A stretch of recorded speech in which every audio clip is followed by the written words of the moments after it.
அனைவருக்கும் வணக்கம். நம்ம சேனல்ல நிறைய பேர் தைராய்டு பற்றிய சொல்யூஷன் கேட்டிருக்காங்க. ஸோ அவங்களுக்கான ஒரு ஸ்பெஷல் எபிசோட் தான் இது.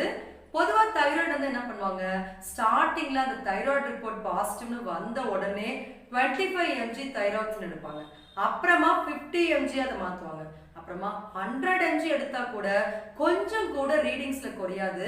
அந்த பாயிண்ட் ஆஃப் டைம்ல தான் திங்க் பண்ணுவாங்க, இவ்வளோ நாள் மாத்திரை எடுத்தும் நமக்கு ஏன் ரீடிங்ஸ் குறையவே இல்லைன்னு சொல்லி. ஸோ அப்ப உள்ள இருக்கக்கூடிய ரூட் காஸ் நம்ம தெரிஞ்சுக்காம லைஃப் லாங் மாத்திரை சாப்பிட்டா என்ன மாதிரியான பாதிப்புகள் வரும் தெரியணும் நமக்கு. நம்ம தைராய்டுக்கு மாத்திரை போட்டு கம்மி பண்ணுவதால பெண்களுக்கு மாதவிடாய் சம்பந்தப்பட்ட பிரச்சனைகள் அதிகமாகும். அதே போல முடி உதிர்வு அதிகமாகும். ஆண்களுக்கு பார்த்தீங்கன்னா எலும்பு தேய்மானம், L4 L5 கம்ப்ரெஷன், இன்னைக்கு நிறைய பேருக்கு மூட்டு வலி வருவது, குழந்தையின்மை பிரச்சனை, இது போல இத்தனை விஷயங்களுக்கு